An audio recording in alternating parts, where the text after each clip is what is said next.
papel das bibliotecas e das edições é trazer o passado para o conhecimento do mundo atual e legar esse conhecimento para o futuro.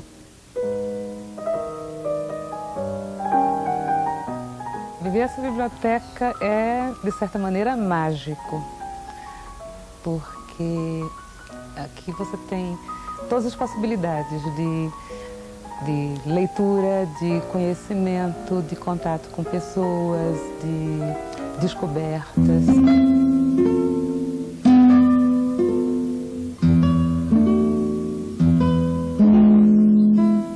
A biblioteca é indisciplinada nesse sentido, como diz o Dr. José, porque ela reflete o gosto de leitura dele. Então tem uma parte que é realmente pensada, a parte da Brasiliana, e mais uma parte de história do livro, mas tem toda a parte que é de literatura estrangeira, que reflete o gosto pessoal dele. Eu chamo de indisciplinada porque muitas vezes eu encontrava coisas que me interessavam, mas que não se enquadravam nessas vertentes. Elas se aplicavam tanto ao Brasil como a livros estrangeiros, né? Então, eu achando que o livro é feito para a gente e não a gente para o livro, eu comprava esse livro indisciplinadamente, porque ele não fazia parte das vertentes.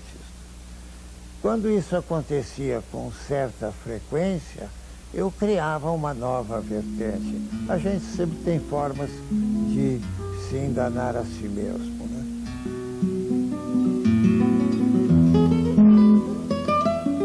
Aos 13 anos, eu recebi de presente de aniversário de uma tia um exemplar da História do Brasil do Frei Vicente de Salvador, o cronista do século XVII, numa edição moderna, mas com uma boa bibliografia.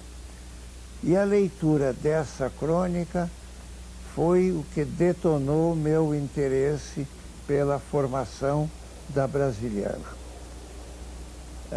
Mas sem planejar nem de longe que ela alcançaria dimensões como as que tem hoje. Com exceção da Brasiliana da Biblioteca Nacional do Rio ou da Brasiliana do Instituto de Estudos Brasileiros, eu não conheço nenhuma coleção brasiliana desse porte, muito menos na mão de particular, e muito menos na mão de particular que libera pesquisa.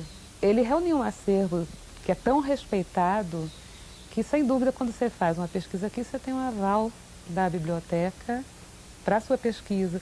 E muitos livros já saíram daqui, só daqui. Todo o estudo foi feito exclusivamente aqui.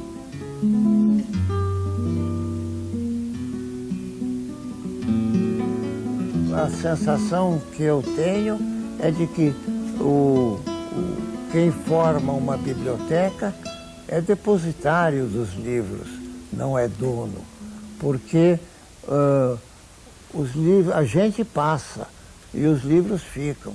E é preciso assegurar a perenidade da existência do conhecimento do passado, né?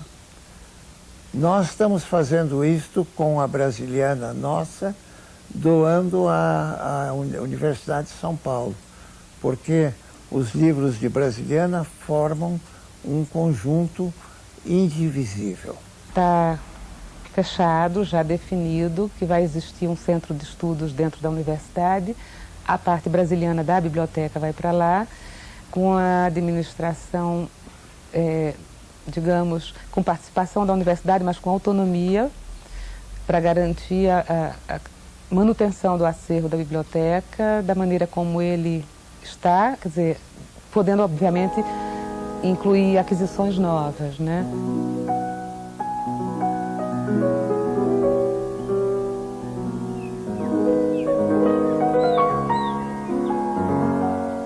Todo mundo fala não só do clima da biblioteca em si, do jardim, da jabuticabeira, de nós, do clima de alegria, porque não é uma biblioteca convencional. Ela não é uma biblioteca muito silenciosa, diga-se de passagem, a gente fala e não fala pouco. Ela é irreverente, é muito irreverente. Então não é uma livraria muda, silenciosa, que não pode falar. A gente fala bastante, comenta filme, comenta livro, sabe? Se mete na vida de quem tá fazendo pesquisa, sacode, faz, sabe? Às vezes são pessoas muito reclusas, a gente vai lá. Então, no fim, fica todo mundo muito amigo. Nós não temos a biblioteca, ela é que nos tem. E realmente estamos cercados de livros, mas muito bem cercados, mas com muita gente boa dentro.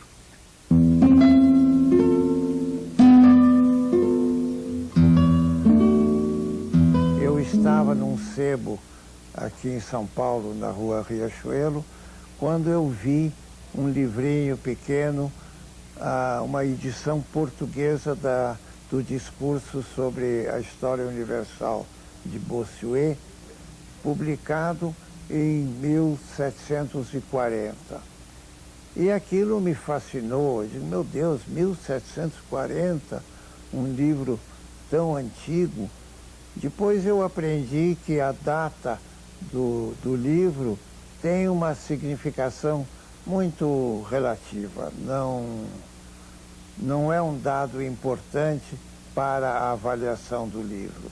Há muitos livros do século XVI, religiosos, por exemplo, que não têm quase nenhum valor comercial, e há livros modernos muito raros, muito caros.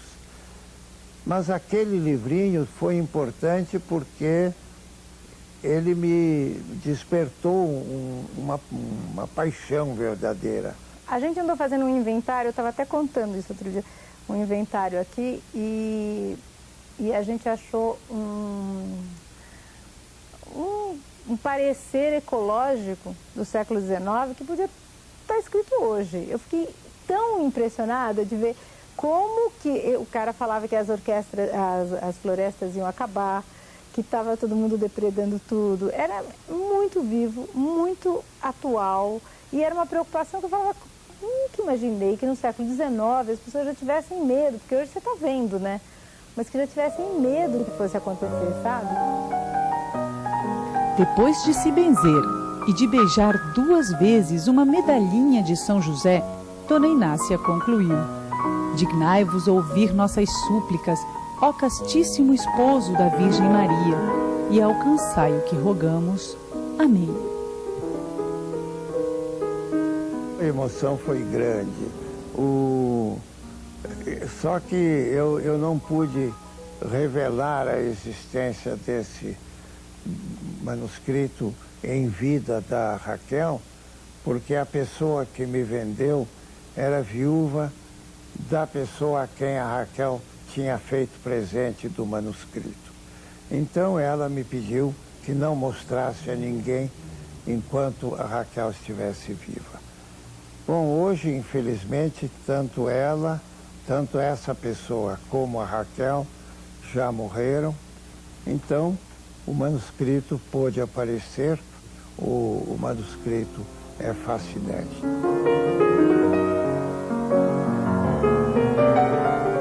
Consegui, se me lembro bem, consegui logo o Olhai os Lírios do Campo, do Érico Veríssimo, com muitas correções à mão.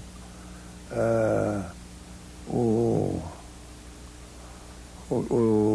Sobrados e Mucambos, do Gilberto Freire, com uma caligrafia terrível que deixa a gente com pena dos tipógrafos que tinham que decifrar essa caligrafia. Quando você pega o original do Guimarães Rosa, que é datilografado e cuidado, e as correções são feitas à mão, mas com a letra legível, e você pega um original do Gilberto Freire, parecia que ele era um esculacho, não tinha nenhum cuidado com coisa nenhuma. No entanto, o resultado da obra é fantástico, né? Eu diria que como coisas mais importantes são as coisas de Guimarães Rosa. Não originais, mas podem ser assim considerados são a terceira edição do Sagarana, que temos aqui o exemplar que foi do Guimarães Rosa, em que ele preparou a quarta edição como forma definitiva. E tem páginas inteiras cheias de correções à mão, as correções que foram incorporadas então à quarta edição.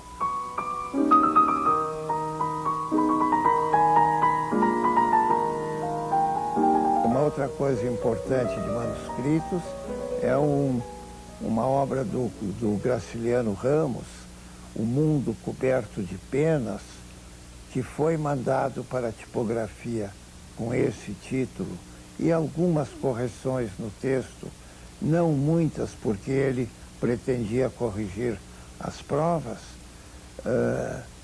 e na primeira prova ele risca O Mundo Coberto de Penas e escreve com a letra dele Vidas Secas.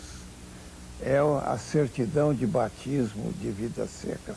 É claro que essas coisas emocionam muito, né? Os originais do Banguê, quando eu vi a primeira vez, eu fiquei pensando que o Zé Lins devia ser muito pobre e que não tinha dinheiro para comprar muitos cadernos, porque ele não deixa um espaço, ele começa absolutamente no limite superior da página, termina no finzinho, quase sumindo a palavra, ocupa as margens internas, e isso se repete do começo ao fim com uma letra muito miúda. Quando eu vim aqui, foi antes de estar trabalhando, foi por convite dele, que ele tinha lido minhas poesias, e ele começou a convidar para vir.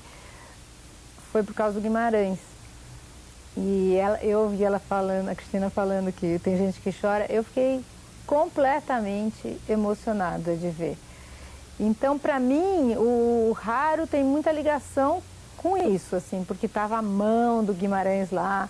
Então isso eu acho que eu vou ficar emocionada pro resto da vida, sabe? Comendo alegremente, perguntavam pela arábica língua, de onde vinham, quem eram, de que terra, que buscavam, ou que partes do mar corrido tinham. Os fortes lusitanos lhe tornavam as discretas respostas que convinham. Os portugueses somos do Ocidente, imos buscando as terras do Oriente.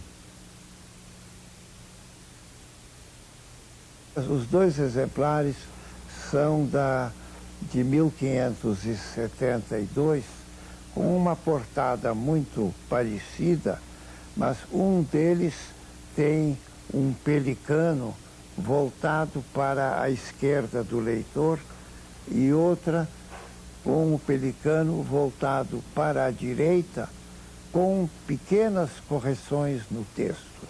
E há uma grande discussão a propósito de se saber qual seria a verdadeira primeira edição.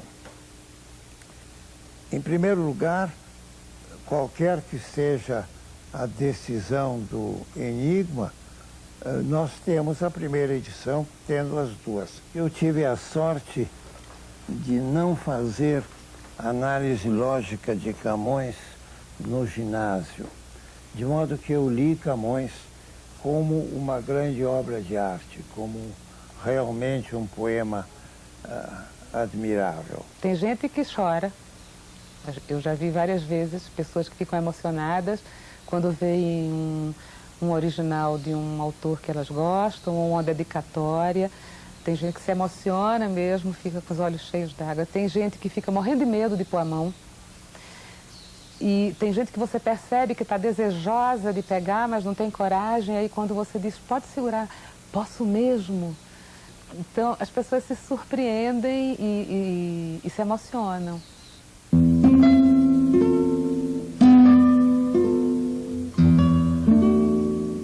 Meu irmão mais velho, Henrique Mindlin, que foi da primeira turma de arquitetos modernistas no Rio, era 4 anos mais velho que eu, e eu era uma sombra dele. Nós descobrimos o mundo juntos, de sorte que Coisas que ele lia aos 16 anos, eu lia aos 12 ou aos 13. E aos 13 anos eu já corria os sebos de São Paulo sozinho. Era outra cidade, imagina, em 1927, São Paulo era uma pequena cidade provinciana ainda, né? E eu corria os sebos para procurar os livros que eu queria ler. Eu queria ler o Machado, eu queria ler o Ateneu, mas eu queria ler e ter o exemplar para a leitura. E foi assim que eu passei a comprar livros. Ele tem uma memória fantástica. E ele costuma dizer que nós dois juntos, a minha memória e a dele, fica mais ou menos equivalente ao computador. Mas a memória dele, para tudo que ele adquiriu e tudo que ele leu, é impressionante. Ele é capaz de lembrar data, cor de capa, ilustração. É um verdadeiro computador. Eu tenho uma relação muito carinhosa, eu não sinto que eu trabalho para ele, eu acho que eu trabalho com ele e eu tenho carinhosa, assim, de fim de semana às vezes telefonar ou ele telefona, sabe? Eu falo para ele que eu sinto ele faz parte da minha família. É muito fácil conviver com ele, ele é uma pessoa muito receptiva, muito generosa. Ele trata todo mundo da mesma maneira, então é facílimo conviver com ele, na verdade. E é um prazer, porque não só a gente aprende muito com ele, como ele é uma pessoa muito capaz de ouvir. Não tem nenhuma questão se você concorda ou discorda com ele, dele. Isso não gera um problema, isso gera uma conversa natural. Então, é muito bom isso. E os pesquisadores ficam sempre animadíssimos, especialmente as mulheres, que acham sempre que ele é uma gracinha, que ele é muito especial, que ele é muito sedutor, que ele é muito generoso, muito culto. E ele chega naturalmente e começa a conversar e o pessoal se encanta mesmo com isso.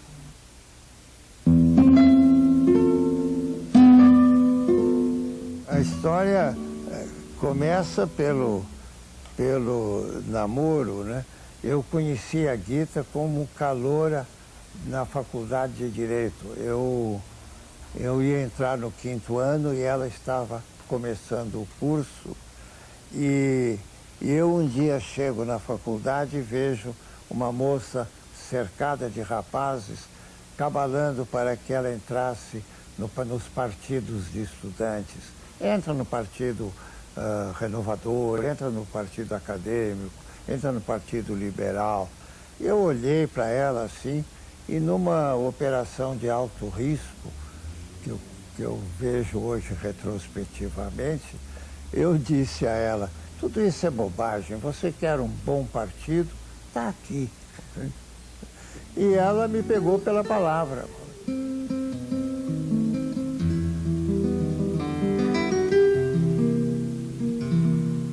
Mas ela formou com uma amiga uma associação de encadernação e restauro para a formação de técnicos de restauro. Ela conhece isso e elas formaram, num convênio com o Senai, eu acho que mais de 200 técnicos de restauro. Antes disso, era um perigo entregar um livro para um restaurador, entre aspas, porque ele acabava de estragar, geralmente.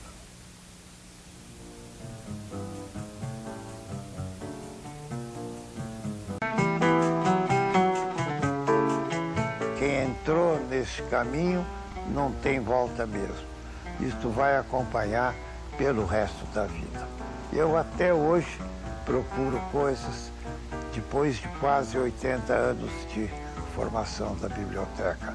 Não considero encerrada a minha missão.